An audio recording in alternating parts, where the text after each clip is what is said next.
SportsCenter. I'm Jim Baskell. In search of their 11th straight win, the Yankees have grabbed the top side of the scoreboard in Atlanta. DJ LeMahieu, a two-run home run in the fifth, has New York up 4-2. Again, they won 10 straight, and they snapped the Braves' 9-game run just a night ago. The opposite end of the spectrum, the O's, who appear well on their way to their 19th straight loss. Angels all over them, 13-2 as they play the fifth at Camden. And Shohei Ohtani is 0-for-3 in this game.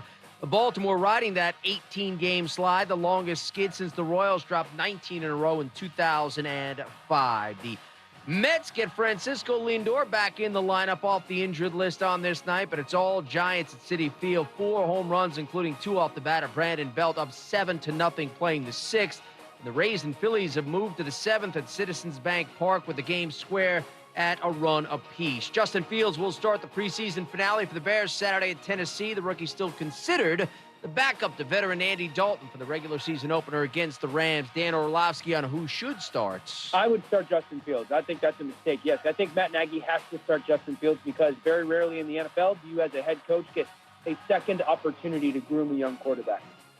The same with their general manager, Ryan Pace. I do believe that they both need to win and win early this year to save their jobs.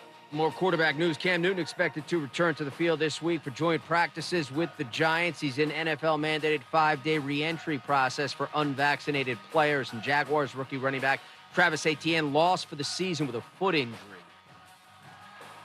We're back on Wednesday, and we've got one NFL team dealing with an injury problem at one very important position. And they're a Super Bowl contender. Wednesday morning on ESPN Radio.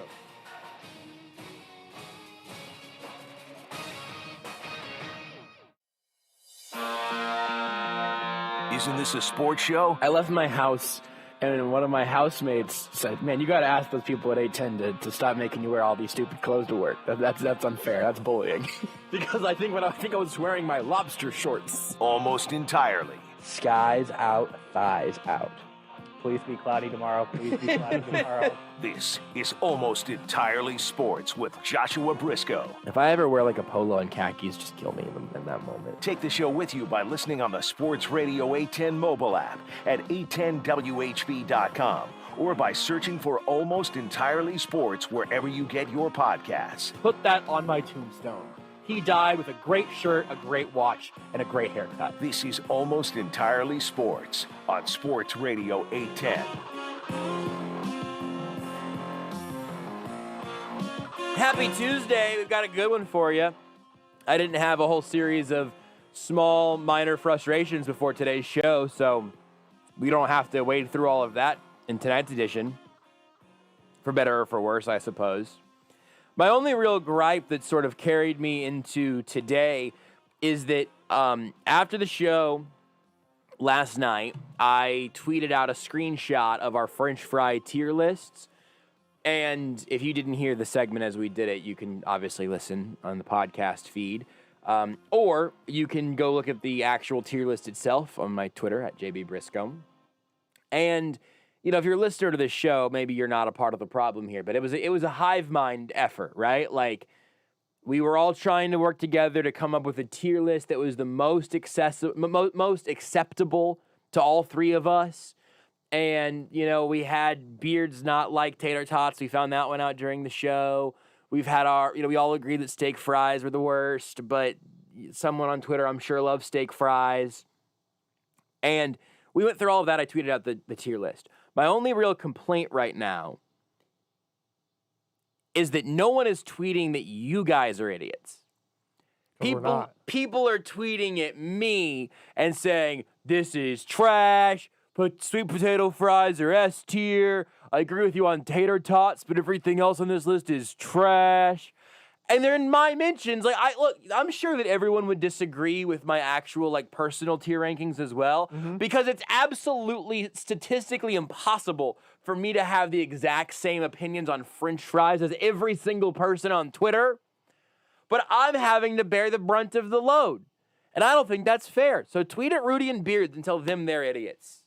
Hey, Beards doesn't like tater tots, man. Why am I getting the food flack on Twitter? whenever McCole Hardman does something dumb, you know who has to stand up and take that bullet for him? Patrick Mahomes. It's the leader's job. Are you this show's Travis Kelce? No. DeMarcus Robinson? You drive Dave Tope crazy? I'm trustworthy for some reason, so I stick around. But I carry that football out like it's a loaf of bread. I've got a lot of questions about where that analogy would take us, but I'm not sure it would actually take us anywhere. Beards is Clyde Edwards-Helaire, constantly making your life more... Actually, he would be the McCole Hardman to your Patrick Mahomes. Although his food takes are constantly getting you. That's right. Putting you in a bad spot. I mean, Josh isn't Mahomes here, though, is the thing. I mean, listen, I can be whoever I want. It's true. Can you?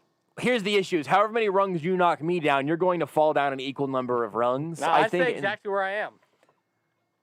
So who am I then? Because I can't be Shane Buechele to your McCole Hardman. It doesn't make any sense. Matt Castle? But now you can't. But now you're not McCole Hardman. Now you're. Well, listen, we're going different eras here. I did just say one that of the wide receivers who did not catch a touchdown pass in that 2013 season, 12 season. I did just sort of say that we need to give Beards more of his own earned flack for his food takes. Mm-hmm. I will go ahead and update yesterday's poll, which is: are you surprised that Beards McFly doesn't like tater tots? 54% of the audience said yes, that's unhinged. 45% said no, it's Beards. 46 if you want to round up. Yeah, I mean it's right. It's pretty close though. It's a pretty even split. I think accurately. Hey, here's a wild way to start the show. The worst part about it all, because it's like what we've learned over the last couple months. It's not the amount of foods he doesn't like, but it's really the amount of foods that he hasn't. He's either never had, or hasn't had since he was like 4. That is the shocking part. Yeah, 100%.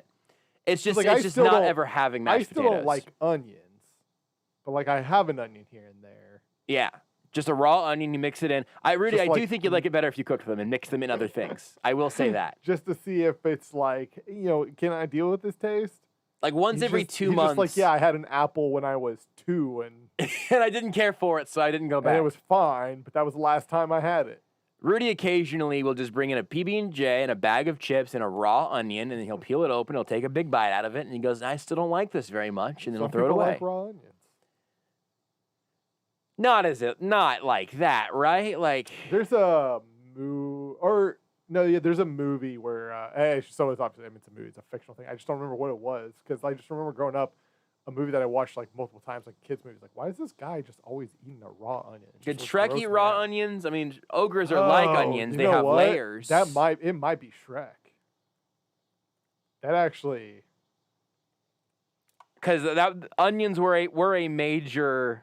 Yeah. Come on. As Shrek munches on an onion, he tells Donkey that ogres are like onions. There you go. Layers. There it is. Since Shrek likes onions, yeah. Here's a YouTube account that I just found while Googling this. I gotta see how long this has made it.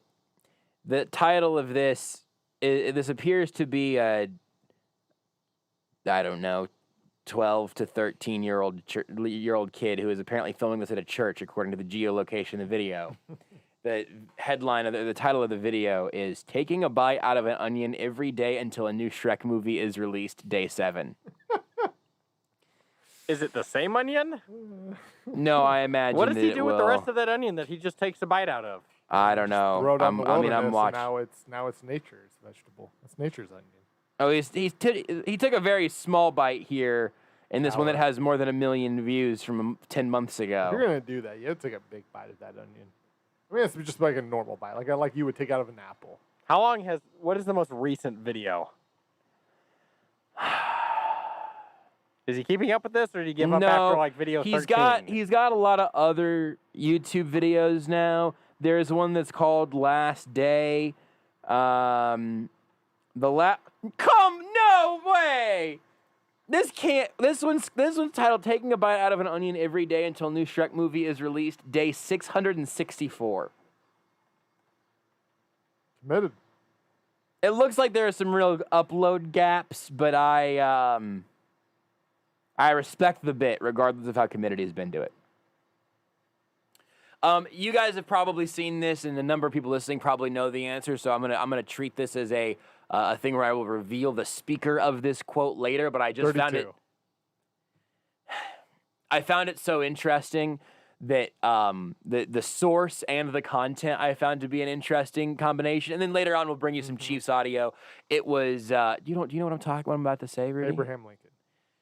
So I didn't tell Rudy that I was gonna read this at the start of the show. I was reminded. It's an Abraham Lincoln quote. It's a new one that just dropped. New Abe Lincoln album just dropped. You tweeted it out about 2 hours ago. Yeah, it's crazy. We'll get to some Chiefs audio in a little bit. Today was coordinator day, and there's legit good stuff from Spags, Bieniemy, and Dave Tope. Also, Kent Swanson of KC Sports Network joins us at 9 o'clock tonight, so we'll get to him in about 45 minutes. But this is the tweet this is the quote from a person that, again, many of you may already know who it was. But here, I just found it rather excellent. And then more jarring given the source. This is about the COVID vaccine. So we're just the whole show's not going to be on this space today. Yep, good start. But I thought this was interesting. Also, Cam Newton might lose his starting job because he didn't get vaccinated, and Cole Beasley had to go home early because he didn't get vaccinated. That's out the quote. That's just a personal observation. Everyone has the right to make their own decision regarding their health and their body. I believe that completely until your decision negatively impacts many others. Then the common good takes over. We have to check I at the door and go forward with we. And this pro-vaccination, think of the good, the greater human good of all, be less selfish, be more willing to do the thing that benefits the people around you, came from Jerry Jones. Was there a camera nearby and he was able to kneel down and stare directly at it while I you said already this? quote tweeted this quote with an image of that earlier today, Beards. Leave my jokes alone. I have that image saved on my camera roll for that in my memes folder for that exact reason. Because I immediately quote tweeted it with that. Jerry Jones is a very, I'm going to say this to be kind, is a really interesting messenger for sort of this pro-greater good, don't be a selfish bleep hole kind of messaging. He's woke. Woke, radical leftist Jerry Jones. I've often said this. But I just thought, I thought it was very well said that ends up hitting on the part of sort of the whole personal choice thing that people end up saying, but it feels like something you can't argue against because you don't want to argue against someone's personal choice. Like, as a rule, I think that's reasonable. But to have him phrase it in the way that I do think touches on the biggest disconnect between personal choice and recognizing that it's actually an enormously wide-scale public health crisis, an international health crisis. That may or may not cost him hundreds of millions of dollars. Totally fair. If you want to go ulterior motives and stuff, I think that's totally fair game. Honestly, don't really care what the motives are. That's the end where I result end up. Yeah, that's why I don't really care. If care. you got vaccinated because you wanted to enter the lottery that Missouri was running, and I don't get to enter into it because I got vaccinated early, that's fine. I don't care. I don't care if it's from, Just give me like 20% of your earnings. That's all. I mean, I would like money, but I thought it was interesting both in the actual content of what he said there and then also it coming from Jerry Jones, who is, again, a very unique messenger for something like that. And also we're seeing Louisiana has actually just realized is really kind of up front on this, where LSU and the Saints have both said, I believe, off the top of my head, it's either vaccination card or negative PCR test from within the last 72 hours. I think it was at least the language that LSU used. The one thing on that front that I think is interesting and that I think why I bother reiterating something that Jerry Jones says, because maybe if you're not going to hear me out on it, maybe you'll listen to Jerry Jones. I don't know, depending on your persuasions and all of that. I really don't know because I don't know who's listening, I guess. But more places saying, hey, get vaccinated or have a negative test with you or else you can't hang out with us, or having it be Jerry Jones, not exactly someone that you're going to see fall in line if something was purely a political talking point or whatever, right? You're seeing people, I mean, the current and former president have both said to get vaccinated, and one of them got booed when he did, which is sort of wild, but whatever. Finding more people to give their perspective and to explain why this is good for humanity as a whole, I think is a good thing. And the vaccination cards or whatever you have to do to get into the Superdome or to go watch an LSU game now, it's starting to feel a little bit like we're seeing, because also the majority of, I think it's like something like 60% now of Americans, of adults over the age of 12, I think is the cutoff, are at least partially vaccinated, and the public polling on all of this is also really interesting to me. It's kind of a rabbit trail. Sorry. We'll get to Spags in a second. But it sort of feels like the shift is moving towards, hey, look, I'm vaccinated. Jerry's vaccinated. Jimmy's vaccinated. We want you to come buy our tickets, attend our games, come over to our house, depending on who you're talking to, right? But that we are just going to move to a place where the onus is on you to either get vaccinated or not show up, or to get vaccinated or not be allowed in, or to come with your negative test, because we don't want to invite COVID into our stadium if we have a way that we can try to avoid that as much as possible. And I just think that's really interesting, because I do think we're seeing sports, once again, as often happens, like sports can be a facilitator for lots of different types of change and shifting public perceptions. And so as you see more stadiums make those choices, and then more public figures make more statements closer to Jerry Jones's rather than the ones of, it's a personal choice, because it's not. It's not a personal choice. It is a choice that you make personally that affects people around you. It is an individual choice with ramifications for everyone you come in contact with. So it is not an individual in a bubble choice, even though it is a personal one.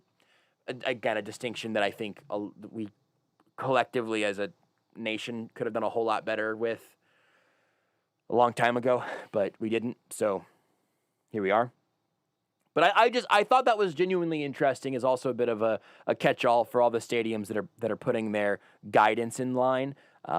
Because I think ultimately they're going to be some portions of a holdout that literally no one can tell them anything that it will change their minds, or no punishment or no disallowment into any event is going to move them, and maybe that'll be what it is until we get to a point in 10 years when I don't know, maybe things will be different. But I do think it's interesting to see where sports are headed right now, which is largely adopting this sort of stance of just get vaccinated if you want to be here. And I mean, personally, I hope that ends up inspiring a lot more similar action throughout sort of society as a whole. I don't know if it will or not, but hearing it from Jerry Jones quite that forcefully, I think it's pretty interesting. So surprising for sure. Yeah. Yeah, it is, because it's just, look, we can tiptoe around it. The reason that it's surprising is for a frustrating reason, right? And it's that science is often politicized, or it comes through as partisan, even though science is not really political or partisan. It's science, and then then political and partisan voices decide if they do or don't like the science, and then that's where people end up mostly splitting off. There's not really... You don't really have... I'm just kind of thinking out loud now, which is dangerous given the subject matter. But you don't really have, like, a Republican and a Democrat wing of science. You know what I mean? Yeah. I mean, you can make assumptions about individual scientists, or, like, I guess research institutes, maybe.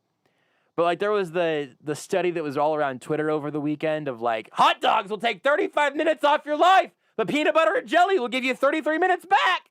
I'm like, all right. Wait, like, what? Yeah, that's a whole thing. Yeah, Rudy can live forever on the PB&Js. No, I heard about the hot dog thing, but no, this is bad. I got to start eating more hot dogs. Oh, Rudy eats a lot of peanut butter and jellies. He just realized the ramifications of this. Okay, now... Mix in some chicken wings. I've switched over from peanut butter and jelly to I don't know if I've talked about this. I discovered cookie butter. Oh, that's terrible for you. Oh my God. Cookie that's butter is amazing. delicious, but It that's is not so good for your heart. I'm confident. Well, then good. We're in a good spot then. You're just eating cake now. We're in a good It's like spot then. Nutella. I love Nutella. This is a glass house thing for me. If you're putting Nutella or cookie butter or marshmallow fluff on your peanut butter sandwich, So good. or whatever, or your jelly sandwich or whatever, It's unbelievable. you're just eating dessert though. I'm fine with that. If it will negate the effects of the PB&Js, then I got a lot of CB&Js to go. Wow. Okay. Well, put cookie butter and jelly on your shot clock review list, please, Rudy, so we can do shot clock reviews on Thursday. I want to keep adding to your list, and I would like to hear more about how that decision came about. Is it like the Biscoff butter or?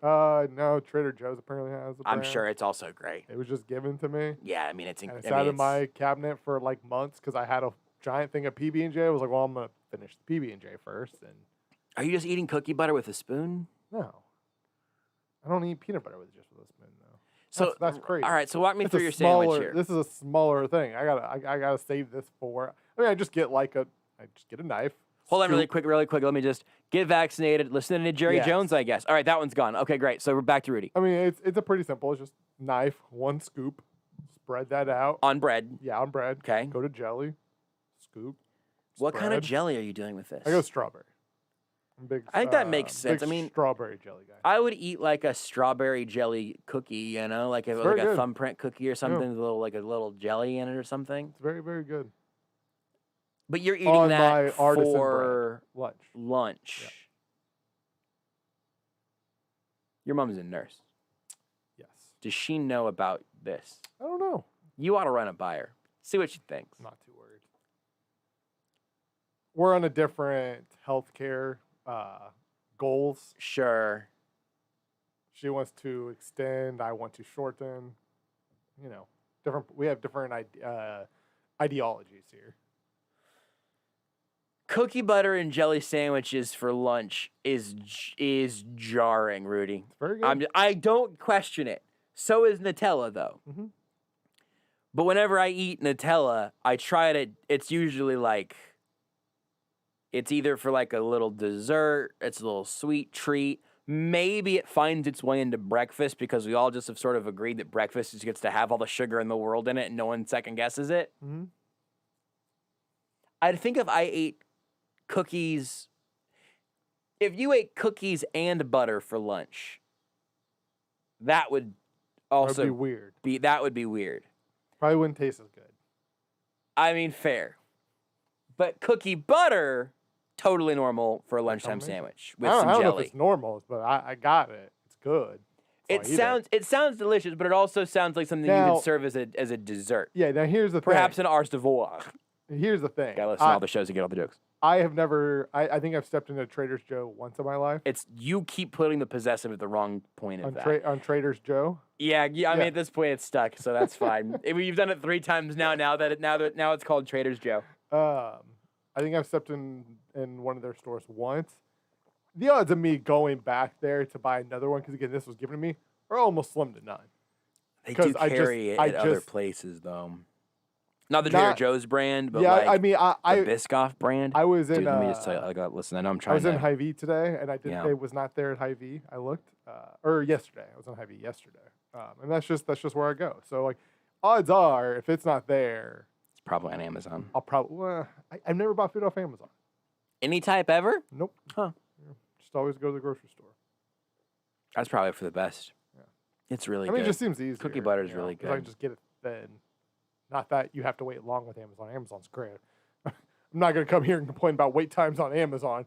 Every time I order something on Amazon that even says, hey, this might not deliver for like a month, 2 days later I get It a is notification there. like, hey, your item shipped sooner than we expected. It'll be in tomorrow. I'm like, cool.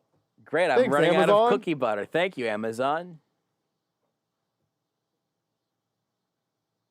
I bet the limit. I've never done this. I do not have it to make this happen. I bet a lemon Oreo dipped in a cookie butter would be outstanding. I have some lemon Oreos at home right now. They're so I good. will occasionally bring a little Nutella to that, but I don't eat them for lunch though. Yeah. Well, I wouldn't eat for lunch. I wouldn't eat that for lunch. You know what's You wouldn't eat cookies dipped in jelly for lunch. You would eat cookie butter and jelly sandwiches for lunch though. Just want to make sure. Okay. very different. I personally am going to wait for FDA approval to start eating cookie butter and jelly sandwiches for lunch.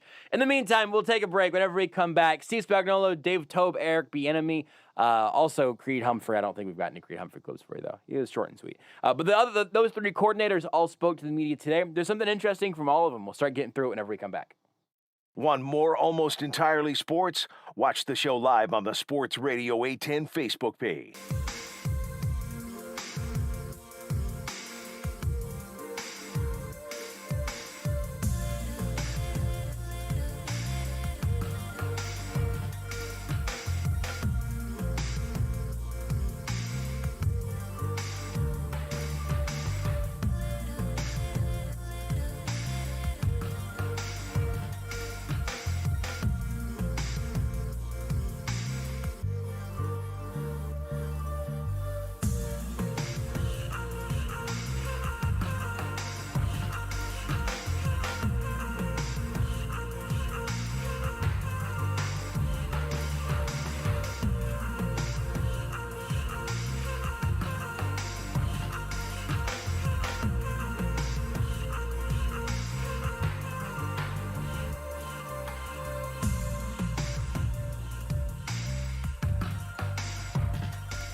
You're listening to Almost Entirely Sports. I have a pineapple on my hat today. Have you seen that? Hold on.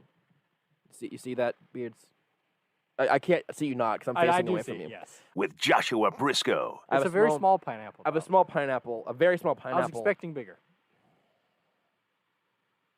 Sizes and everything. On Sports Radio 810 WHB. Did you guys see Mike frickin' Budenholzer got a contract extension? Heck yeah, he did. That dude almost got. If Kevin Durant's shoe was smaller, he might be unemployed. Full bleep. Couple things for the Twitch chat before we get the Chiefs audio today. First of all, thanks to S. Wallaby for the Prime, subscribing to our Twitch channel at Sports Radio 810. It's at twitch.tv/Sports Radio 810. And if you got a Prime subscription, come through there. Also, Credible Hulk just gifted a subscription as well. Thank you, Credible Hulk, for doing that. I was also going to welcome in Captain K9 on Twitch. Gotta sound insane reading Twitch usernames on the radio. It's the only part of this that I'm self-conscious about, is imagining somebody driving along and going, shout out to Captain K9. But they joined in towards the beginning, and so this is my first Twitch stream after finishing my MBA all last year. Congratulations, and not getting a chance to join the Twitch stream prior. So having Josh rant about vaccinations makes me feel at home. This is so on brand. I feel like I'm home. Welcome home to everyone in the Twitch chat is home to a certain subset of AES listeners, which also then the next thing that popped up there. I just saw the end result of this. Captain K9 said that now that they're seeing faces for the first time, that they pictured my face correctly. So congratulations, I guess. Rudy and Beards having faces that are not in my mind is absolutely jarring. And they said that I definitely thought Rudy and Beards had massive flowing beards, like almost Duck Dynasty long. And that really would be different. Beards might get there someday. I could definitely see Beards. Now, you might say that it would be too long and annoy you or whatever, but I could definitely see you at some point later in life just going, you know what, man? Shaving annoys me. I'm done. That's right. I'm just going to let this thing, I'm going to go Dallas Keuchel beard. Not Duck Dynasty, but Dallas Keuchel maybe. I think Rudy's always going to... Rudy likes a sharp beard for the most part, I think. So I don't think we're ever going to see Rudy with the Duck Dynasty beard. I'll let it get kind of a little bit bushy, a little bit rounded or whatever. Sure. But there reaches a point where I'm just like, no, I can't do this anymore, and then I've got to chop it down a little bit. Could you grow it out and then shape it into a fine point? Maybe even like hairspray it so you just have like basically an icicle. If you ever look at your phone, you could impale yourself like a vampire. You could accidentally kill yourself with your own beard. Probably not. I mean, he could. You could try. For me. Will you please grow your beard into a triangle because I asked you to? For a bit. We'll see. Do it for the show, Beards. Grow your beard out and then gel it into a spike. Ooh, how about this? Grow your beard out, step 1. Duck Dynasty, long beard, whatever. ZZ Top, whatever your preference is. And then you could get, some of that really nasty, like that sort of, like the gel that really is like a goop, like LA style, I think is what one of those was, big in the 90s. Just get gobs of that and then fully spike it out, but then have it go outward at a 90-degree angle. So you're just walking around with a spike jutting out of your chin. Nobody's ever going to try to pop your personal space bubble. I'm pretty sure he could be arrested for like assault with a deadly weapon. Not if someone runs into him. If I'm walking around with just a... I don't think you're allowed to just walk around with a baseball bat just twirling it around. No, he's not going to be twirling it. But if I was walking around with a baseball bat on my shoulder and then somebody ran over and headbutted the baseball bat, I would not want to be held accountable for that. Well, it depends on how good the lawyers are, honestly. That's fair. But I think, Beards, you should consider that. And this also serves as your probably weekly-ish reminder that our Twitch chat is a wonderful place to be, and that I would like to invite everyone to. If you have any interest in watching the show, seeing what we look like, and being able to not only chat with us pretty easily, but also with everyone else in the Twitch chat, that's the place to do it. Twitch.tv/SportsRadio810. Let's hit some of the Spags audio here because he spoke today along with Bieniemy, Dave Tobe, Creed Humphrey. They all showed up at the podium. But I wanted to start with one of the things, really with both of these Spags questions are two of the biggest stories of this season, I think, and something that we've been talking about for months, if not years. And this first clip is Spags talking a little bit about the cornerback battle to this point. Talked about it a ton this offseason. I think they're going to be okay. I'm pretty on board with most of the gambles they've made. Doesn't mean I'm going to stop missing Bashaud Breeland, even though maybe I can move on sometime this season, but it doesn't mean that I'm going to move, that I'm going to forget. Gone but not forgotten. Gone but not forgotten. That's exactly right. With time, you're able to move on with your life, but you never forget. And he's got a ring, as he should. R.I.P. Eloy Jimenez, R.I.P. Bashaud Breeland. But I do think that this group is very interesting. I don't know that it's very safe, but it's very interesting. And especially with, you've got Rashad Fenton as kind of like the guy that you think can probably do it in a pinch, but maybe not be your first choice. They bring in Mike Hughes, first-round talent, first-round draft pick, did not live up to that in Minnesota, either in performance or in health. And then DeAndre Baker, first-round talent, and ends up being released from the Giants with some off-the-field stuff that may have been ultimately him getting extorted. It's very weird. That whole thing really quieted down. But then doubling down on his sort of unfortunate circumstances, he breaks his leg in Week 17 last season, which also, plays into how long it takes for him to get back on the field fully. So it's a super interesting group, and that's with us talking almost not at all about Charvarius Ward, because everyone knows he's starting. We talk about L'Jarius Sneed plenty, and you'll hear a little bit on that in a second here as well. But we expect him to start outside and then move into the slot. But who's that other outside corner going to be, and how does Steve Spagnuolo feel about how that cornerback battle has come together? Well, I think Mike's done a nice job, and obviously you can see that we feel that way because he's been working with the first group a lot. I think DeAndre Baker is still kind of working through that injury. That was a tough one. But I think he's getting better. Bo Keys has shown some bright spots. Chris Lammons is doing a terrific job on special teams, and he shows up. It's good to have a bunch of guys to work with and pick from, but still got a little bit of ways, and then we'll figure it out, in the next week. We see you would stick with L'Jarius on the slot. Is that something you feel like? That's a good question. Listen, I think he's been really effective there. And then rather than change 2 spots, change 1. But we'll see. I mean, a lot of that will be dictated by how we do going forward, and it might change week to week, just depending on who we're playing. The 2 things that jump out to me there is that I have not heard anyone else really say that DeAndre Baker recovering from his broken leg is still a factor. I think he was held out a couple of training camp practices here and there, and so I'm not surprised that that's true, and I certainly don't doubt that it is. It just hasn't come up very much as one of the reasons that maybe he has lost that inside lane on Hughes right now. The good news, though, is that after 4 weeks, if Mike Hughes is a disaster or whatever, then at that point, maybe you throw Baker out there. Or if Baker's not ready and Hughes isn't good, Fenton can probably hold his spot there. I have third cornerback PTSD, from the times that Peyton Manning would find Phillip Gaines and then just absolutely end his career. And honestly, I'm not even sure did Peyton Manning ever torch Phillip Gaines? Probably. I think Phil Gaines probably has the worst memories from Brady. Peyton torched Marcus Cooper, I think, and basically ended his career. We've all got a few of those names. Who's the guy that ended up with the Browns and might still be with the Browns, played pretty well? Terrence Mitchell. Terrence Mitchell. I liked Terrence Mitchell. And he got torched at one point by one of those elite guys and then never came back. He but might be a Texan now. He definitely spent at least, I think, a couple years. He was with the Browns, Cleveland. and I think somebody paid him. That one I felt think he like hit free agency this last offseason. Yes, he is a Houston Texan now. Do you know what you say they paid him? Do you have his contract?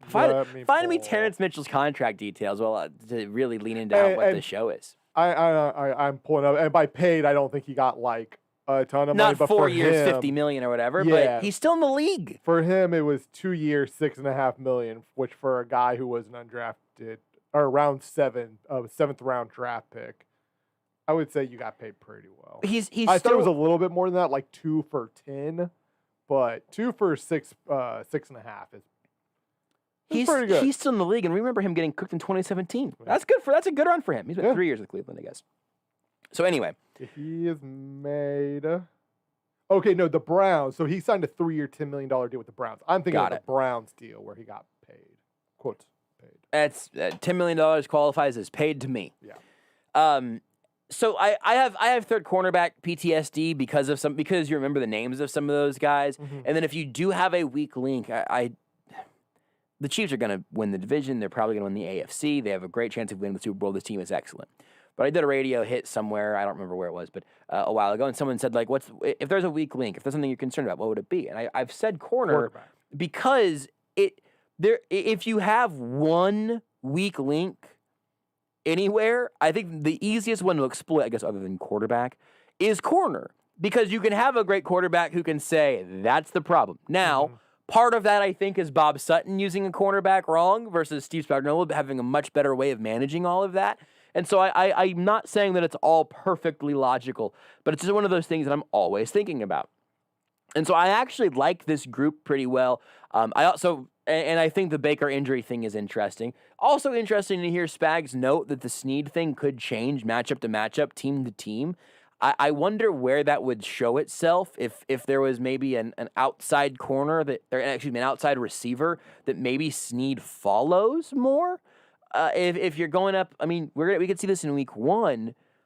if you're the Chiefs and the Browns go 3 wide, do you want Mike Hughes covering Odell Beckham? Or would you rather have Snead there? Well, if Snead is there, then who's in the slot? Who's covering Jarvis Landry? Can Fenton do that? Does Hughes play the slot? I think Fenton can play the slot pretty well, by the way. Does OBJ end up on Ward? Are those guys they're probably going to stick to their sides of the field, but those are things that I just want to file that one away in everybody's mind, that the first time we see Snead not kick into the slot, Spags did tell us ahead of time that they're going to do that at some point in all likelihood. So I thought that was interesting. November 27th, 2016, Trevor Siemian targeted Philip Gaines 11 times, completed 6 passes for 209 yards and 2 touchdowns. Trevor Siemian in this game went 20 for 34, 368 yards, and 3 touchdowns. I'm sorry, so which corner was this? Philip Gaines. This was the Broncos Trevor game. Siemian did that. Yeah, not Peyton Manning, but Trevor Siemian. Well, how can you expect me to tell those two guys apart? They're basically the same. I found this. Scott Barrett had tweeted out last night. Philip Gaines, 42 routes, 11 targets, 6 catches, 209 yards, 2 touchdowns. Marcus Peters, 42 routes, 4 targets, 2 catches, 19 yards. Couldn't tackle, though. Trevor Siemian. And is Philip Gaines? Is he still playing football? Probably. He was pretty fast. That'll keep you in the league for a while. I don't know, man. If Trevor Siemian snatches a result, he was in Houston last year.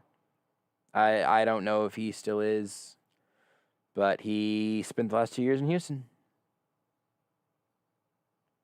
Good for him, man. Placed him on IR. I guess he spent some time. I don't know. Good for him. Oof. Wow. Okay. Chiefs won that game 30-27 in overtime. Sorry for that unpleasant memory lane trip for everyone. This was the game where they almost ended in a tie, and then Cairo Santos hit a 34-yard field goal with 2 seconds left in overtime. I remember that super vaguely. Yikes, hachi-machi. Yeah, it's hard to. How could you forget? This is also the game that Tyreek Hill had a kickoff return for a touchdown, a rushing touchdown, and a catching touchdown. And they almost lost to Trevor Siemian. Yep. Worse, they almost tied Trevor Siemian. Yep. Somehow more embarrassing. Yeah. Oof.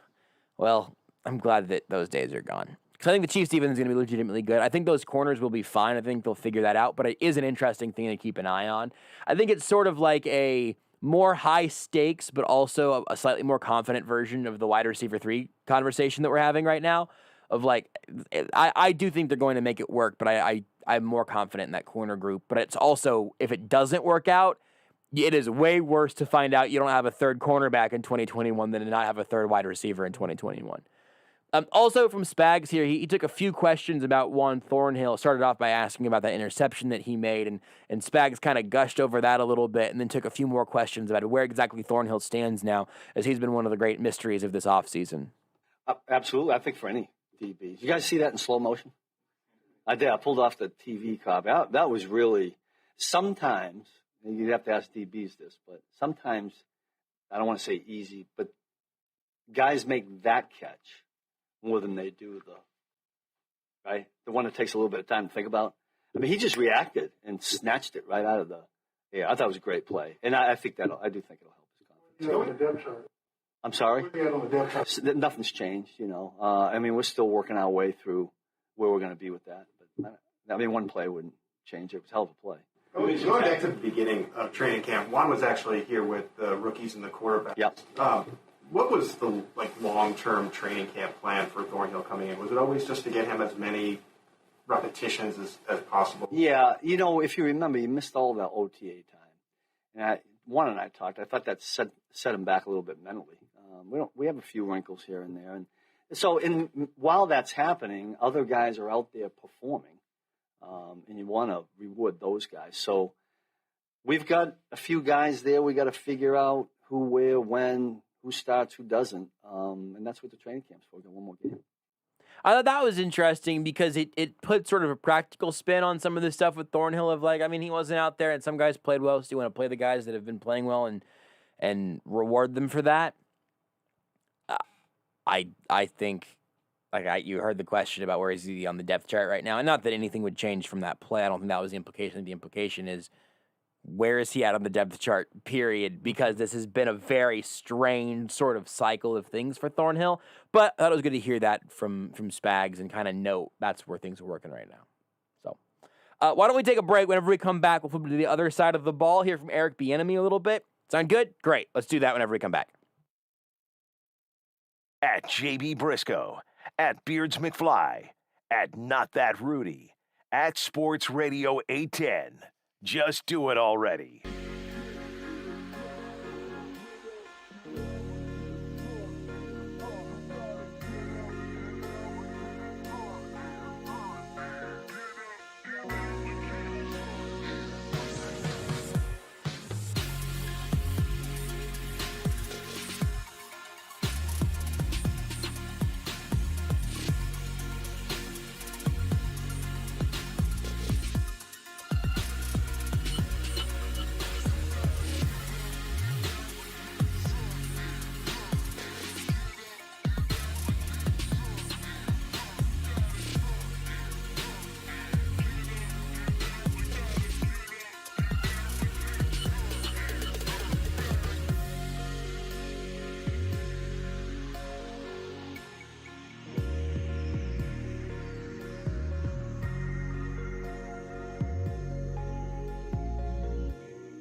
You're listening to Almost Entirely Sports This game is so violent that the congratulatory butt smacks are aggressive. with Joshua Brisco Put me straight to the injured reserve with a bruised butt cheek. on Sports Radio 810 WHB.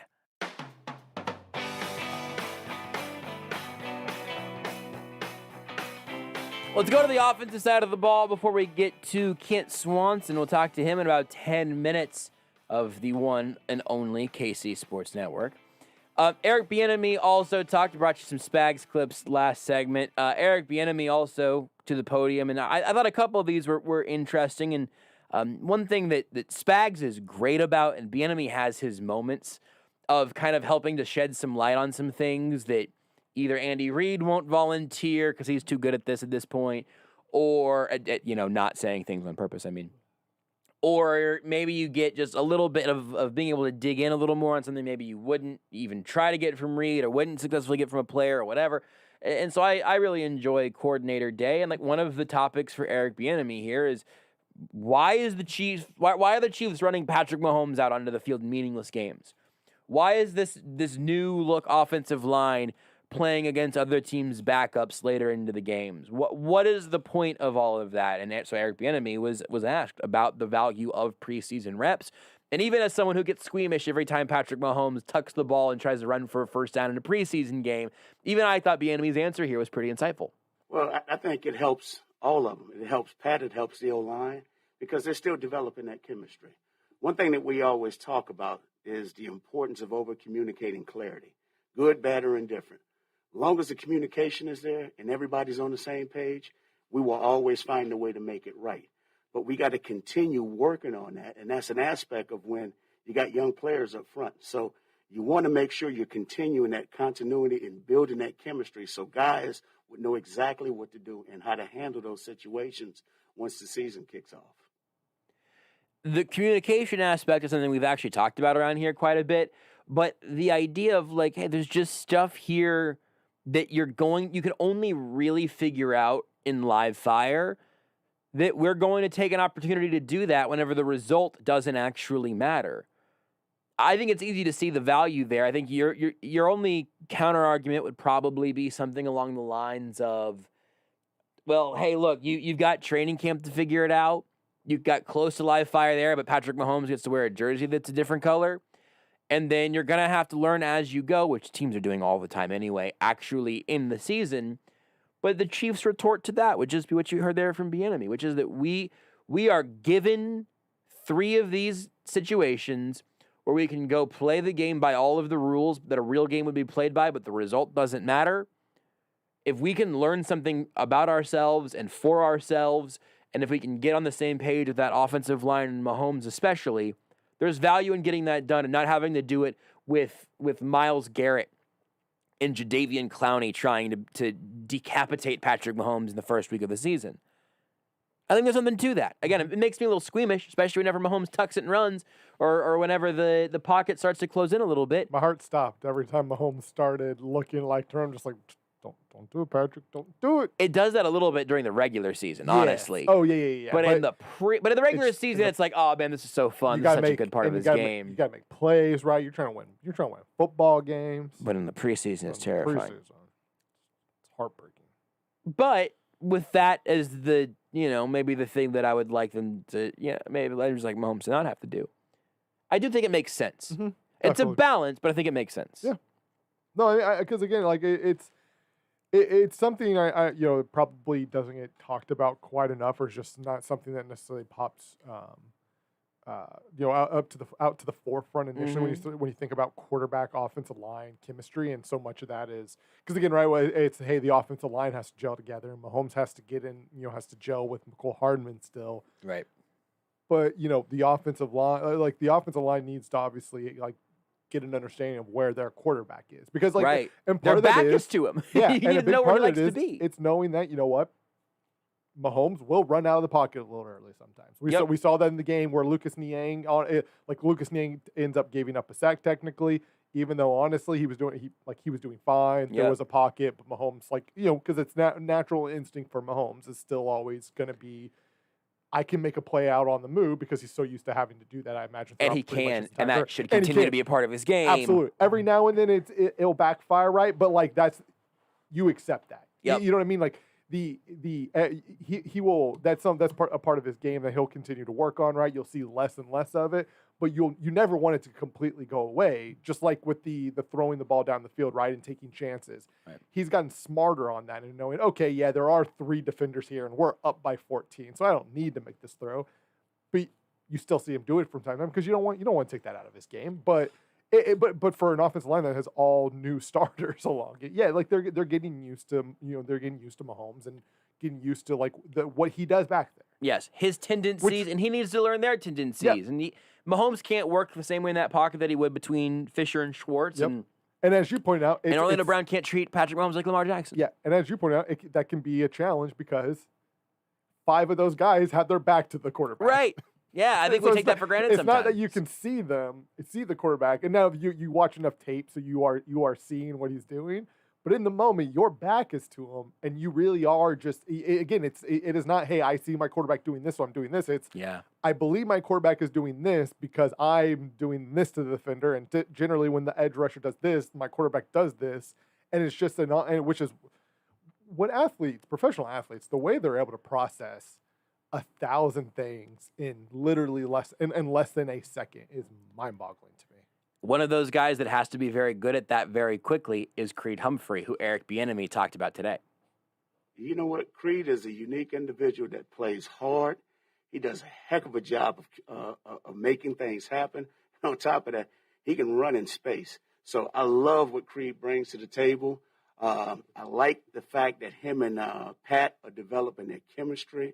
They're doing a lot of communicating. And the thing about it, he's doing a great job of making sure that he's getting the proper information to the O-line. And that's one of the most stressful things about being an offensive center in this business is making the right calls. And at the end of the day, when it's all said and done with, we just want him to make a call. Just be verbal with everything. But as far as Creed as a player and as a person, he's very energized when he's out on that field. He does not like making mistakes. And the only thing he wants to do is make sure that he's doing it the right way. The consistent thread for Bieniemy today, communication, chemistry, and to communicate, even if it's bad. Mm-hmm. Even if it's the wrong call to make, better to communicate something that's a little off because you can fix that. Yep. You can't fix a lack of communication. This is not something that's hard for most people to imagine, how a lack of communication totally derails things. And that's how you develop faster, right? Just by being like, hey, this is what we're going to do. This is what I see. And even if you're wrong, like that's how you develop that skill faster. There was a moment during the game on Friday where Mahomes said something, yelled like, call it, and the broadcast was like, oh, look, he's telling Creed to do it. And then Mitch Schwartz tweeted like, hey, not to give away any state secrets, but that's not what was happening there. So I do think that was kind of interesting. I don't know what that moment with Mahomes was, and Mitch wasn't going to give it all up. But yeah, that evolution there for Creed is going to be vital to this offense. And so far, it seems like things are going very well. Yep. Seth Kaiser had a piece in the Chief of the North News either today or yesterday about Creed Humphrey. Still has not recorded a loss in his preseason snaps to this point. Bonkers. Pretty good. Absolutely. Pretty good. Pretty good. Pretty good. We'll talk about some of the other things going on across the Chiefs' offense and also a piece that he wrote recently. Kit Swanson of KC Sports Network is next on Almost Entirely Sports. You're listening to Almost Entirely Sports with Joshua Brisco on Sports Radio 810 WHB.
SportsCenter. I'm Jim Basquil. They've reached the 8th inning in Atlanta with the New York Yankees up top on the Braves 5-3. Rougned Odor adding to their lead. The Yankees in search of their 11th straight win, a night after snapping the Braves' win streak of 9 straight. The O's looking to avoid 19 straight losses, riding that skid of 18 in a row and trailing the Angels 13-8 in the 6th inning. They've scored 6 straight times, but still down 5 runs. The Giants looking for a Major League Best 81st win tonight at Citi Field, all over the Mets, up 8-0 in the 8th. They have 4 home runs, 2 off the bat of Brandon Belt. Buster Posey, though, left that game with right knee discomfort. The Rays looking to win a roadie in Philadelphia, up 9th inning at 3-1. Nelson Cruz, 3 hits and a run knocked in with a first-place team in the American League East. And the Red Sox and Twins in a slugfest at Fenway Park in a game on the ESPN app, playing the 7th. Boston up 9-6. Hunter Renfroe, 2 home runs and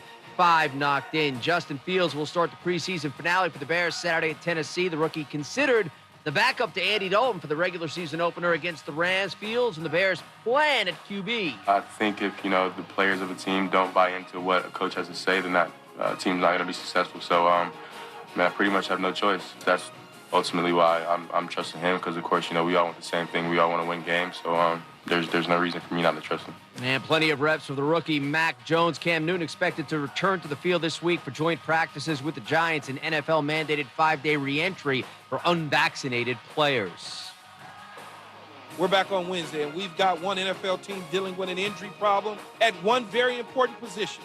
And they're a Super Bowl contender. Wednesday morning on ESPN Radio.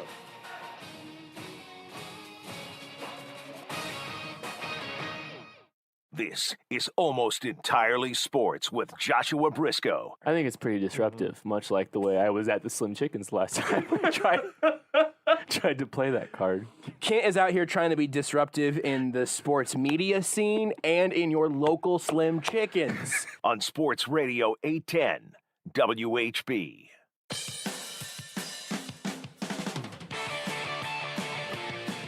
I'm a little bit worried about our next guest, our current guest right now. It's always a distinct pleasure to talk to the one and only back from the dead, Kent Swanson of the KC Sports Network, kcsn.substack.com, kcsportsnetwork.com. You can follow him on Twitter at Kent_Swanson.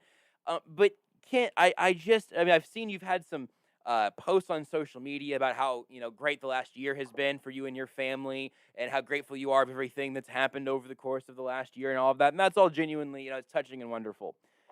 But you've got 2 kids and you're still pretty early on in that process of having 2 kids. And you just seem tired and I'm worried about you. Well, first off, JB, getting to come back on your show just missed the cut of things that didn't make the IG caption, did it? Huh? Yeah, no, it didn't. It didn't. And I really debated it. Sure. But there's a few other things I'm prioritizing and trying to prioritize my 2 beautiful kids now. It's been a lot of fun. It's been an interesting 6 weeks.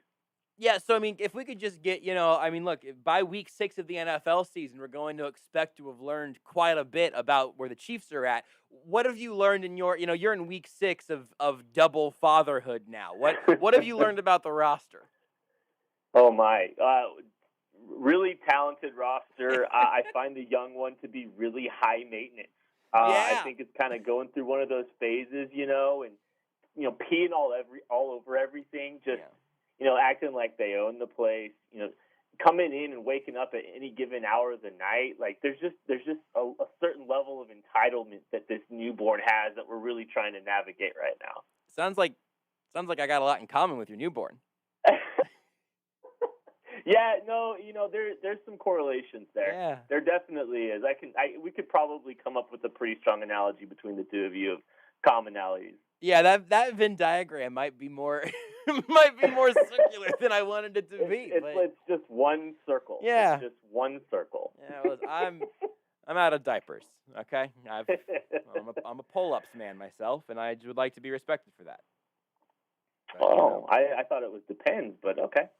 No, that's coming soon, I'm sure. But right now, I like the ones with cartoon characters on it if I can get them. Makes me feel like a big boy. Yeah. Yeah. Okay. Makes sense. That makes sense. What's the last thing? We're gonna get in all sorts of Chief stuff in a second, but I don't feel forced to move there just yet.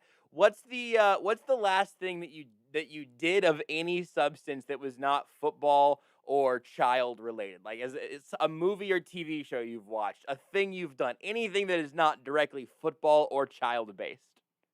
Okay, this is actually kind of great. So, here's how we operate here at the Swanson house. I normally stay up till about 1:30-ish every night. So anything that happens before 1:30 with the baby, I take care of, right? Okay. So if I'm not writing on kcsn.substack.com, which you can get for $40 right now until September 1st when the price goes up. That's very soon. Don't wait around. Hey, listen, let me say this real quick. If you're thinking, well, I'll remember it later, you won't. You're going to forget. kcsn.substack.com. Back to you, Kent. So thank you so much. So anyway, if I'm not writing for KCSN, I've got a nice big window to maybe watch a few shows here. Sure. Have you watched The White Lotus on HBO? No, I've heard people talk about it, but just enough that I still have absolutely no idea what it's actually about. That's perfect. It's absolutely perfect, and trying to explain it in its entirety, it's fine. I've enjoyed a few shows here and there. I enjoyed some White Lotus. I caught up on Dave. Have you watched Dave? No, on FX? Dave is one that I actually am like 98% sure I would be very, very into, but also haven't watched. Josh, I can just say with absolute certainty, understanding your humor, knowing that you are a man in your 20s, you will absolutely love that show. Yeah, I think that one's got to be at the top of the list. I'm taking some time off right between the end of the preseason and the beginning of the regular season. I might put on my to-do list there, just get through Dave. It's easy. It's like 20 episodes or 25 minutes. It's one of the wildest shows I've ever seen, and it's absolutely hilarious. I can say, I know, if I were going to peg a show on you, that one would be up there. Excellent. Okay, very good. So you're in on White Lotus, in on Dave. That's been your two recent things. Yeah, I've just been watching a lot of TV. I mean, really, like you said, TV, and honestly, it's pretty lame. But there's windows of time to just kind of unwind and enjoy some shows. And I could not recommend Dave enough for you. One of the weird things I've been doing. This is gonna sound wild. I've been on we got Peacock, right? Sure. And there are I'm not a big wrestling guy. I've never been, but kind of when I was it was a window when I was I don't know, 9, 10 to 12, somewhere in that range. I watched a lot of WWE when my parents were out. My parents were out. Sure. They had a Wednesday night. They were pastors. They had one day. They had Wednesday night stuff. I stayed at home. I would watch. I think it was WWE on Wednesday nights or Monday nights. I think it might have been Monday nights. But anyway, there's these really fascinating WWE documentaries that I never thought I would get into that have just captivated me. So I've been watching all these old WWE documentaries too. I've got a very weird brand right now, and I'm okay with owning that, but it's a lot of TV based right now. The algorithms have to be so confused with you. They have to be like, oh, this is clearly one person. This is clearly 5 people sharing one account. There's no way. And no, it's just me. I'm just up waiting for my baby to poop. You should see our YouTube around here. It's it's part Blippi, part golf swings, part how to fix your grill. It's all over the place. It's an absolute mess, and it's kind of a bummer because anytime I open, I need something that's really hard to find. What's the most impressive thing that you fixed recently? Did you fix a grill? Ooh, I have fixed a grill. This wasn't that impressive, but I did change my garage door opener. Thank you very much. I fixed that problem. You know what? Slowly, I've kind of developed a few skill sets here. I've switched out a light switch. I've an actual rewired a light switch. Wow. I'm getting into electrical a little bit, JB. I'm developing my skill set here a little bit. I just think this is how I forget this sometimes, but dads as we think of them don't just start off that way, right? There is a slow build, but then you're a child and then your dad, can also fix the dishwasher or whatever. And you're like, wow, I guess all dads can just do that. But in reality, I think they're probably figuring it out, at a much younger age. I have, I replaced door hinge. I troubleshot and fixed a not draining dishwasher. Fixed a sink that was all sorts of messed up. That was exciting. I ordered a circuit board and replaced it in the refrigerator that I diagnosed, and I was like pretty sure that was going to be the issue, and it was, and I fixed it. It was great. But now I'm realizing like that with this series of skill, I cleaned my car's windshield inside and outside today because it was starting to really annoy me. And just a whole lot of dad bleep. And I don't know how I feel about that. Well, no, so it's a slowly acquired skill set. I agree. Like over time, you're gonna acquire it. You know, I thought 7-8 years ago when I was 24 years old and my dad was able to change brake pads. I was like, I'll never be able to do that. and you just slowly acquire just these random skill sets. But here's the thing, Josh. It has never been easier for you or me to pretend to be handymen. Such a good point. Our dads couldn't YouTube. Yeah. You know what they had to do? They had to ask somebody. Yeah. They had to have a conversation. They might have had to shadow somebody for an hour or two about something. Yep. So, we have zero excuses. We at least need to hold our end of the bargain here. That's such a good point, because I say I replaced the circuit board off of, and I did, like that was all very true, but I troubleshot it with the help of the internet, and then just reading like message boards, and then I watched a YouTube video about how to replace it without breaking this circuit board. I didn't just intuit that, I went through a step-by-step guide. That's a very good point. It doesn't diminish how I feel about myself after at all, though. Also I will take all this information. I'll feel like Bob Vila at the end. I think we've nailed it. Actually, I don't have anything else to add because I feel like that is exactly all factually true. It's that it's not as impressive as it used to be, but don't tell me that right after I have fixed a refrigerator that wasn't defrosting. Hell yeah. Yeah. I'm still gonna brag about it. As I think we should. You got to celebrate the little victories. Speaking of little victories, I mean, what other way could you possibly describe a preseason win other than a little victory? Am I right? Stupid. I'm mad at myself for that one. They're on a heater, man. They're 2-0. 23-0 still in play. Wow, that's a great point. I hadn't even considered that. Oh, now I care deeply about them beating the Vikings. Awesome. Great. Are they going to do it without Patrick Mahomes, though, is the question. Am I right? They ought to do it without any single person who has to get anywhere near Kirk Cousins at any point, would be my opinion. But,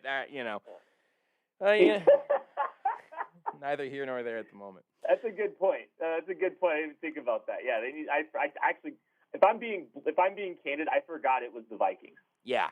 Yeah, no, as I said Vikings, I went through my head and I was like, it's the Vikings, right? Yeah, it's the Vikings. Yeah, I'll say Vikings. And if I'm wrong, can't even remember to correct me. Who's to say? No one will correct you because it's preseason week 3. That's right. And then be like, okay, whatever.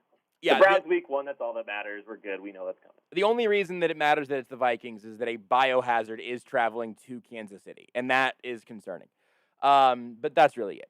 So, of the takeaways from the Cardinals game, for me there ended up being 2 relatively major ones, and I'm really genuinely curious to kind of get a McCole Hardman heat check from you right now, because there's the actual game, and it looked like there was at least one of those passes that was targeted to Hardman but not completed. At least one, maybe a couple of those were on Mahomes. You mentioned it in our magical and now officially, I think, lost to time Twitter Spaces that we did after the game.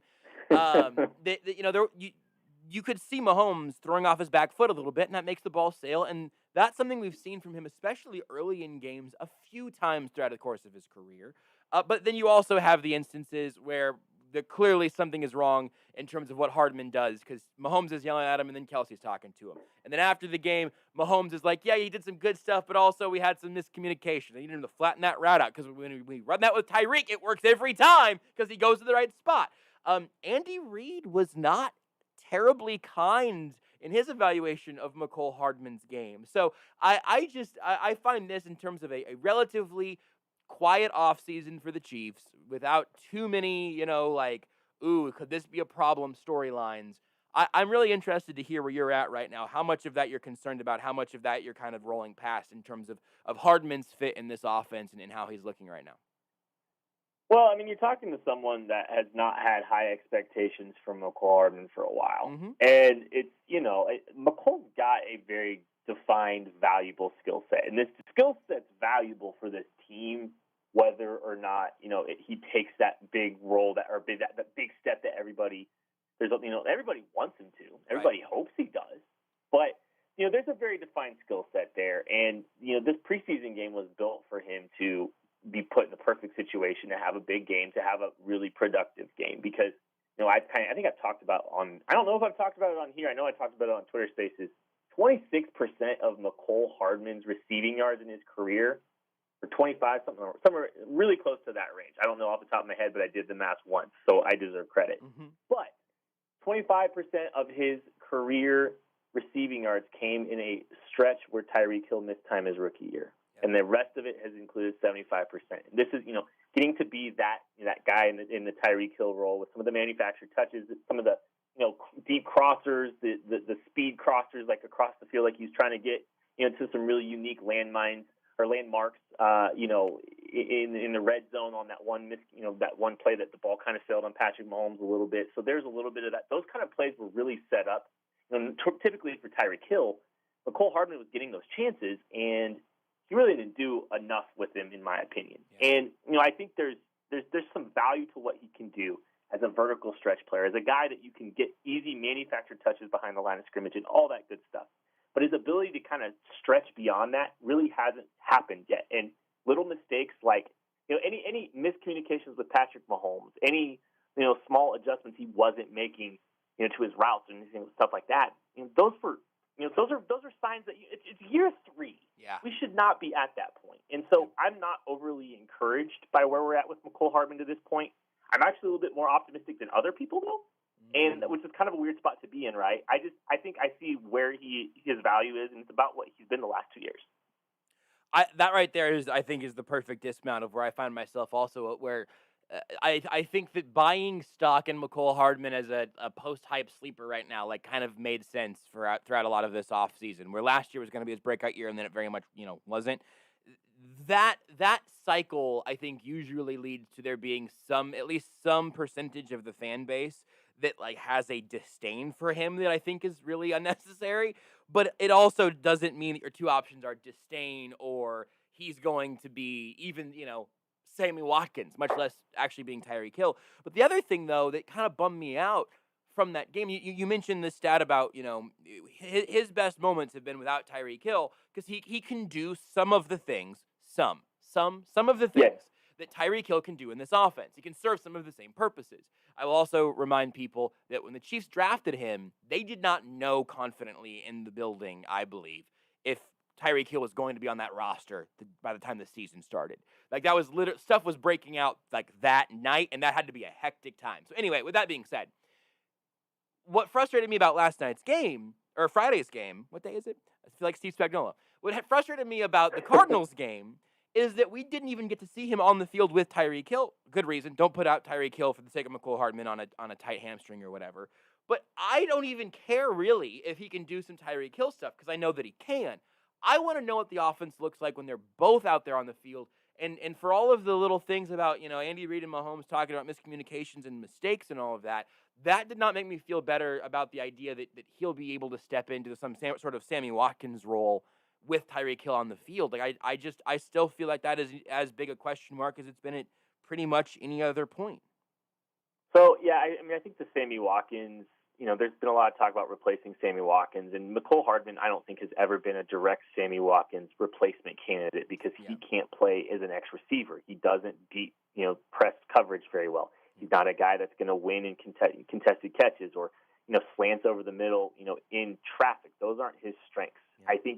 I think McCall still needs to be protected in a lot of different ways. And so you got to keep him off the line of scrimmage. You got to keep him in stack formations behind a tight end. You got to put him in a bunch.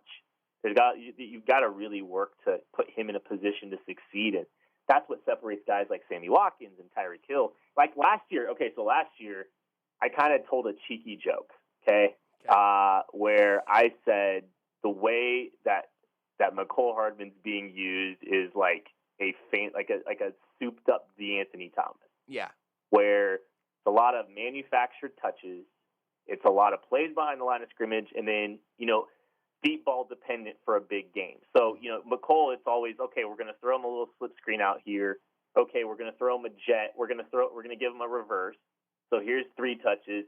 And then we're going to hope that he hits and connects with Pat on a deep ball, once every 4 games, which is about what it's been to this point. That's not really a path to consistent success. And those are the things that this team probably needs a little bit more of. They need a more down-to-down player. They need a guy that, that teams have to honor as the backside of a formation, as an X-type player.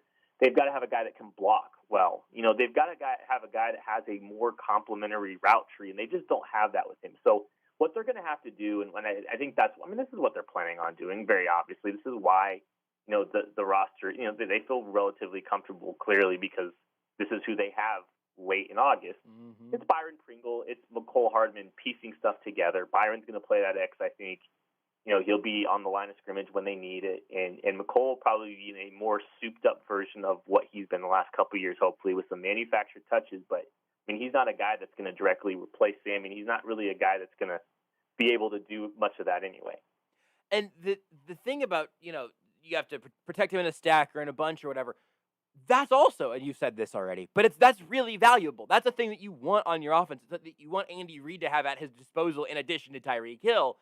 It's just the expectations are not really aligned, I think, in the way that people would like to see Hardman evolve to what he actually is. And so then it creates that weird little cycle where you have people that think he's underachieving because he can't be your X receiver, and then you have people who are defensive about it because he has some huge plays. You go, see, this is why he's number 2 receiver, when it's, it is some of those manufactured touches.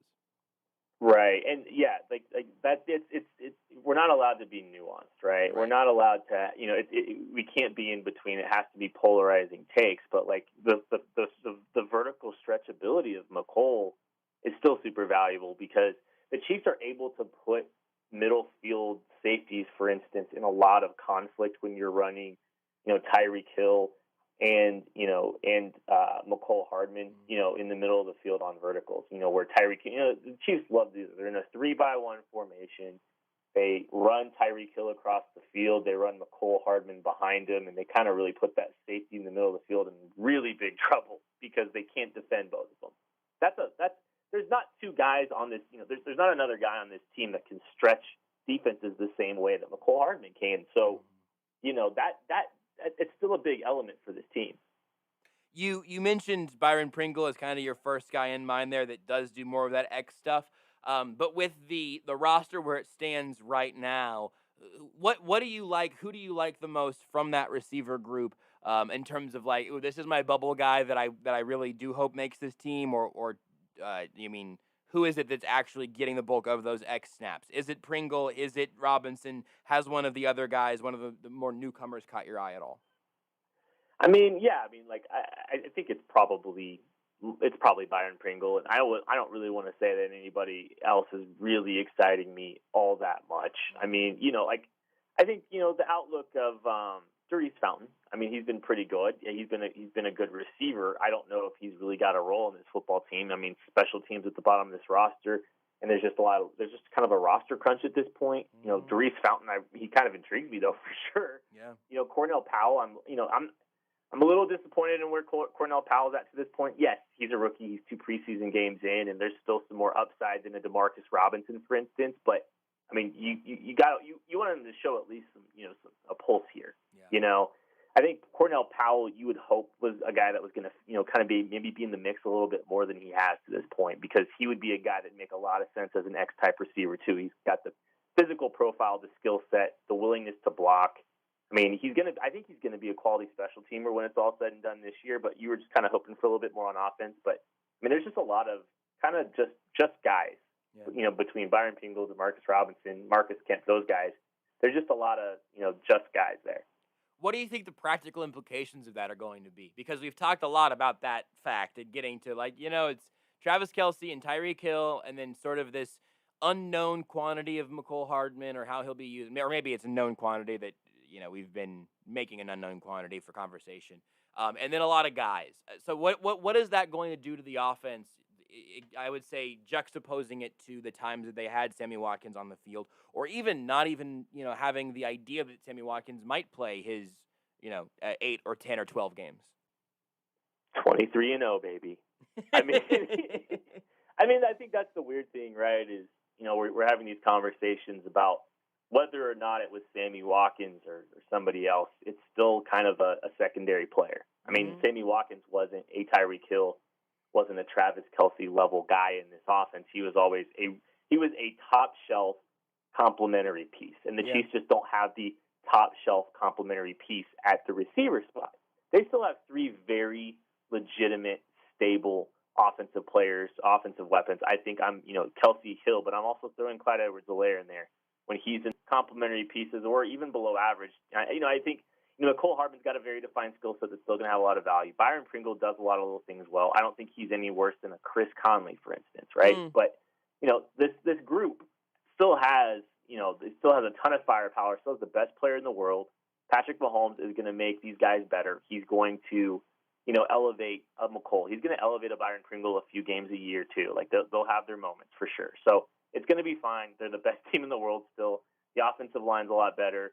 And the defensive line I think the defensive line is going to carry this football team too. There's a lot to like about this team regardless of what's going on with, the secondary pass catchers have some question marks. Oh, no.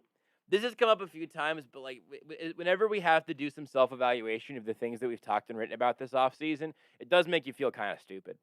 Because it's just it is hours and hours and hours and hours about the offensive line overhaul when most teams in football are not talking about their offensive line this much in their markets.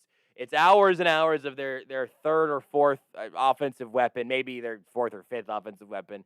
And it's because there is not a question to be asked about the quarterback. Chris Jones is a huge story, but it's just an elite player kind of switching up his positions. It's not exactly a fire drill. No, it's an embarrassment of riches that we have here. And, our job is to talk about the things that could keep this team from winning a Super Bowl because the expectations are through the roof, as they should be, because the Chiefs have the best player in the world, one of the best rosters in the world. So we have to spend a lot of time paying attention to the little things that could hurt this football team. Last year, a little thing hurt their team. Lack of offensive line depth after they suffered some injuries, after they suffered some opt-outs. So they had a lot of working against them, and guess what? Came back to bite them. We're calling out little issues with this roster that aren't particularly big, but can become a much bigger, more important thing where you would wish you have a Sammy Watkins if someone like Tyreek Hill or Travis Kelce missed significant time this year. Right. I think this is very meta, and then I want to circle back to what you wrote about on KCSN yesterday. But the meta thing is that by the fact that this might be giving, ourselves too much credit, but I'll make it, Kansas City media as a whole or whatever. By the fact that we talk about the nitpicky things, the little things that could become big things, they narratively become big things by default because we talk about them so much.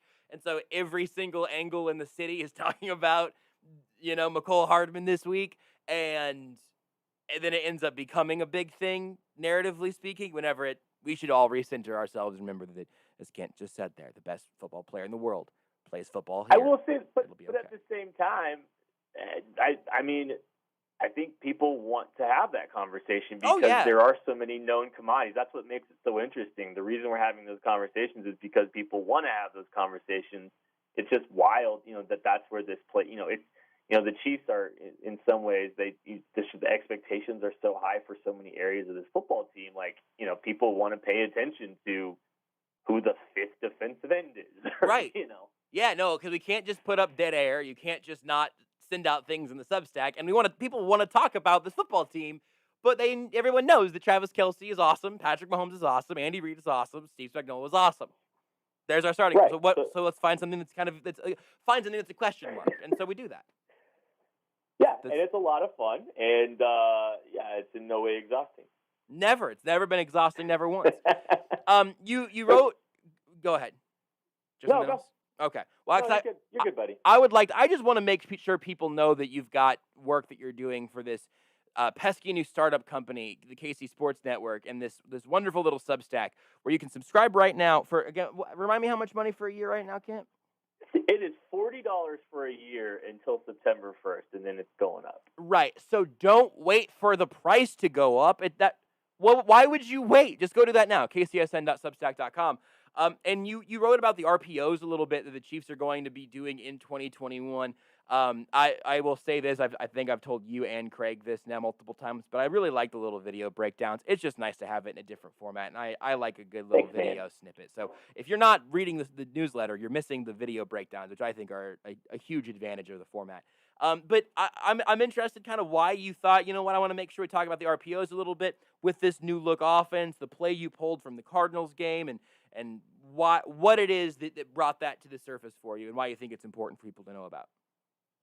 Well, a lot of things. First off, I think it's really, we're going to be spending a lot of time talking about RPOs and some of the stuff I'm going to be doing on KC Sports Network this year, so I really wanted to make sure we just kind of have that conversation about what they are, what the strengths, what the weaknesses of them are, why they exist, all that good kind of stuff. But secondly, looking at, early on, there's, what you're seeing right now and what's so interesting is, Andy Reid, his play calling, he's got this big buffet, right? Mm-hmm. Well, he just added a crepe station, and that crepe station is more gap blocking. Yeah. So he's really diversified his blocking schemes within the run game. Well, that's awesome. That's going to be a lot of fun, and it really should be valuable for this football team, for the skill sets of the players. There's a lot of good to be had just from the run game perspective. But it was also just a reminder to say, okay, yeah, they're going to do all this stuff, but also there's going to be gap RPOs. There is going to be a lot more pass concepts tagged to basically every shotgun run play this team runs, and that can be a really valuable thing because there's a lot of ways that you can attack with a run pass option.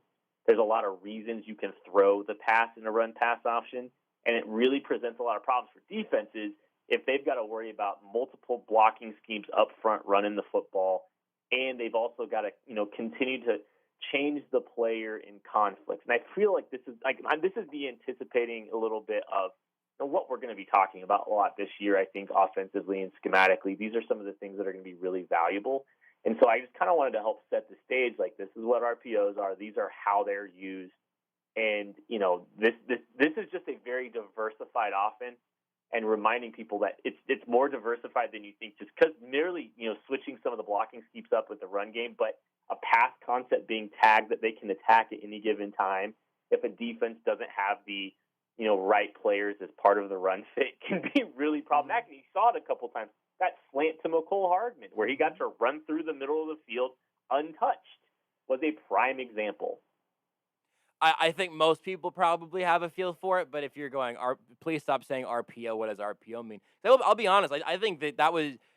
I don't remember why. I feel like I remember Chris Collinsworth saying RPO a lot in a broadcast a few years ago that maybe brought some people along very quickly. I'm not sure if that was actually an inflection point or why I'm hearing Chris Collinsworth's voice say RPO in the right now. But you're 100% right. I remember it. I think he even got it wrong a couple times. It weren't even actually RPOs. I think that's also true. Yeah, I'm not 100% sure what it was that led to that. But it's the run pass option where basically there's super basically, the offensive line is blocking for a run and the receivers are running routes for a pass. And then Patrick Mahomes gets to read and then make a choice there. And I really like the phrasing of finding the player in conflict, as you wrote and talked about in the story and in the video, because it's very funny to me to imagine Patrick Mahomes seeing a guy who he knows is going to have to make a choice, and either way his choice is going to be wrong because he holds that power. I get a lot of giggles out of that mental image. Well, I'm glad. Maybe I should have slowed down and explained it a little bit more, but that's exactly why I wrote the article, was to try to explain it a little bit more. But yeah, I mean, it's an impossible situation, and it fits within the rules of the game. Basically, the offensive line can't go past 1 yard down the line, or down past the line of scrimmage, or it's an illegal man downfield on a pass play. So as long as the offensive line is blocking within 1 yard, they're allowed to pass the ball still. So you can block a run play up front, and pulling guards still make a lot of sense. Some of these angle blocks, within 1 yard of the line of scrimmage, make a lot of sense. You can still throw the football behind them. But all these defenses, they have to be gap sound. There's guys that are involved in the run fit. So there's a safety, there's a linebacker that is, a part of the run fit. And if they have coverage responsibilities too, and you like, if the Chiefs can identify who the player who's going to be in conflict where he needs to be part of the run fit, but also he's got pass catch response or pass coverage responsibilities, that's an impossible situation. And so the defenses have been really good about mixing up who that conflict player or who the players in conflict are. So they're trying to get really creative to try to, limit some of the run pass option stuff. But, there's always an answer. There is always an answer with these run pass option plays. It's really difficult to get everything right. And, the diversity of the way the Chiefs run them and, how smart they are, how intuitive they are, and the fact that Patrick Mahomes can get rid of the ball quickly, can throw with any angle, with any arm angle, with accuracy. All these things make just this whole concept really dangerous and a lot of fun. If you need a refresher, if you maybe are still just a little bit foggy about what we just hit you with there or whatever, go to the Substack and check this out again. Maybe you are very confident. I enjoy just even getting to go through it in slow-mo or to see it all diagrammed out and say, here's a specific instance of this happening. I don't think that's bad for anybody. It could be great if you're somebody that's listening right now going, I don't fully get it, but I'd like to. This is how you can do it. And it's something that's completely vital to actually understanding the Chiefs offense and really the NFL at this point. So if you're looking for a starting place or just a refresher, this is a great place to start. Plus, it'll get you all lined up to get everything else from the KCSN Substack. $40 a year through the end of this month. If you don't do it now, I don't know what you're waiting for. Ignorance, if you're listening to this segment, is not an option. KCSN.substack.com to sign up there. You can follow Kent on Twitter at Kent_Swanson. Also, there's all the podcasts, all throughout KCSN, and specifically, all the places that Kent puts his handsome face, because now they're doing video also, and it's just too much. Shucks, buddy, appreciate it. Yeah, you did great. You did really, really great. I appreciate all the kind words, and it's kind of different coming from you. All these nice things, I feel uncomfortable. Oh, I mean, yeah, because I lie on the radio. Like, whenever the segment's over, I'll tell Rudy and Beards how I really feel about your RPO piece. But, to you, it's look, the downloads are good, and I'm nothing if not a slave to the downloads. I mean, I got to get people to download the podcast. I got to keep people tuned in right now, and, like it or not, having you on is a part of it. So. Oh, things you love to see. Yeah, it's who would have ever thought that mutual love of Reliant K would lead to such a powerhouse of podcast downloads, but we knew. Yeah, I didn't call you the Kingmaker for nothing, buddy. That's true. I forgot about being the Kingmaker. I'm gonna get that. I owe you forever. So anytime. All right, if you can get me a deluxe edition of the latest Cutlass album, then we're even. Please don't buy me that. It's in the mail, buddy. No, I'll send it. If the package shows up with your name and the return address, I'm going to just immediately. I'm gonna return to sender. I'm probably gonna do this now, right? Yeah, no, I will probably hit return to sender because I reject the idea that actually does pay me back. It couldn't even begin to pay me back for all I've done for you. It's a really one-sided relationship that something you're an extremely selfish person, and I don't even know what I'm doing here right now. Well, thank you for stopping your jog to talk to us this week. Anytime, my friend. KCSN.substack.com, KCSportsNetwork.com, at Kent_Swanson on Twitter. There we go. I found a way to end the segment. Did you know you can listen to Almost Entirely Sports anywhere, anytime? Well, you can. Just search for Almost Entirely Sports wherever you get your podcasts.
This is Almost Entirely Sports with Joshua Brisco. And Rudy, as Rudy will tell you, Rudy is nothing without his eyebrows. Nothing.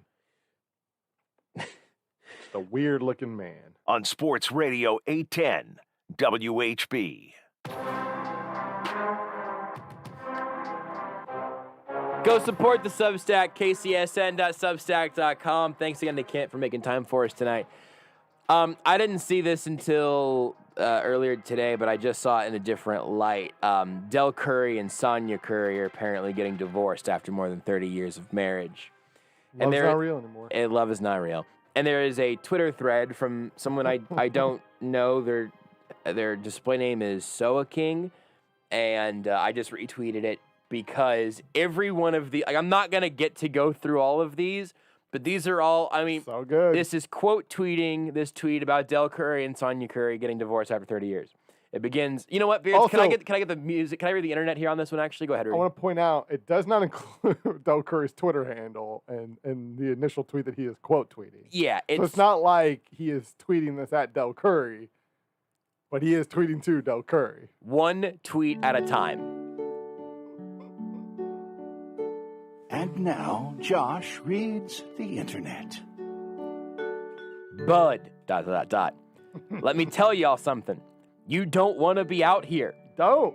You think you want to be out here because you're not out here. Mm-hmm. When you get out here, you ain't going to want to be out here no more. It's true. Last time you were out here was different. Very different. You think it's something better. I come to let you know. The best you're going to get is what you already got. Preach. I don't know why you don't want to do the work. You're going to come out here and you ain't going to like it. All they do is start podcasts and talk about plate fixing. It's true. I don't even know what that means. But they do it. 14 minutes being out here, you got to start saying, quote, these females, quote. These females. You don't want to be out here learning TikTok dances and falling off milk crates. Not good. Love the wife of your youth.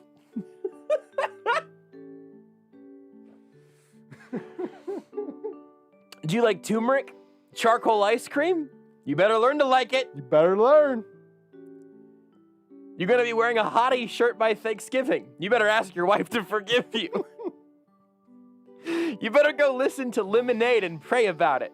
Pray. You don't have the cholesterol to be out here. Don't got it. They're not eating butter pecan no more. Bluebell ain't out here. And cookie butter. You gonna be chasing Cialis with Red Bull. We gotta ask for that.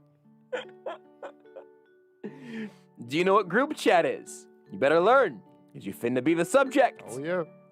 Do you know how to make a mimosa?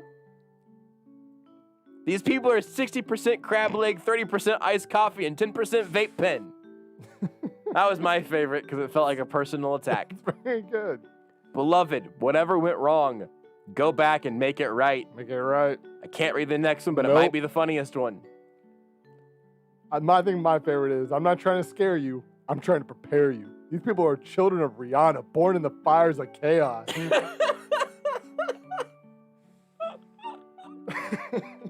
Now Rihanna's dragged into this. You ready to leave your wife of 30 years till you wake up and your body is surrounded by rose quartz and moon water? It's just a really good thread. Did you see the next one? Yeah, go ahead. My message is simple. Del Curry, ... And then it's a picture of a video game that I forget. Looks like Punch-Out, probably. Yes, that says, go home and be a family man.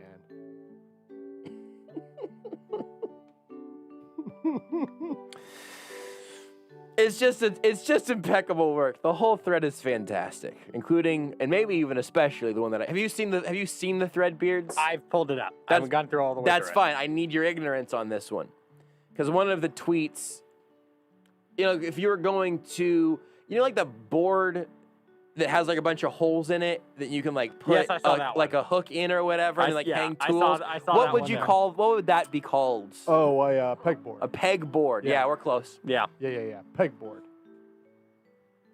A lot of pegboards out in the world now. IKEA's got them. I mean, they do. I mean, they IKEA, you buy a simply pegboard, do. And then they got these little like cubicles that you put into the pegboard, and then you can like put stuff in them. I love the chaos of that being like 50 much different chaos. tweets. Yeah. It's just anyway. I've read the internet. There you go. That's something. That tweet needs to be framed. I don't know in where. a really long frame. Yeah, I don't know where you put it. I don't really care where you put it, but it needs to be framed somewhere. It's poetry. Somebody's household needs to have that up on the wall as you walk into their apartment. It's just right there. So what if we do it and we can just copy and paste it, and then I can put it in like a fancy font, and it can look like it'll gotta be like We've got a wall. We can put it up in the office. That's what I'm saying. There's got to be like a website or something where you can like insert a tweet thread and it just like presents it in a very beautiful manner. I can do it. I have a graphic design minor. Let me put it to good use. And it's going to look like the Lord's you can Prayer. put it to use. I don't know if it'll be good. It's going to look like the Lord's Prayer, except for whenever you look in a little bit closer, it's just going to say turmeric. Luther's 99 Theses or whatever. Yeah, I'm going to nail it to the wall. And pegboards. With a pegboard. I get a pegboard. Everybody's got a pegboard out there. Father who art in heaven, these people are children of Rihanna, born in the fires of chaos. I think that works. I think that's the future. God, what a good thread. You're ready to leave your wife of 30 years to wake up and your body is surrounded by rose quartz and moon water. God, I mean, it's so just good. so good. So good. Anyway. Anywho. See, Kanye is apparently rebuilding his childhood home in Mercedes-Benz, like on the where the stage would be. He's never leaving. He's also officially filed to legally change his name to just Ye, which honestly I'm surprised he didn't do sooner if you think about it, right? Like that album's never coming out. That album is going to sound so different from the one he live streamed. Falcons gonna be able to like play a football game? I have no idea. Is the house like? I don't know. Like, do you have to run 9 routes through the front door? Yeah, I think that is there as I mean. You remember like old school football, like back in the day where the field goal posts were like at the front of the end zone, and like players would receivers would run crossing routes like in front of it to like try to get a defender to run into it or something. I think they should do that in the Canadian Football League. Calvin Ridley takes it to the house and through the living room and then out the back of the house and then to the house for a touchdown.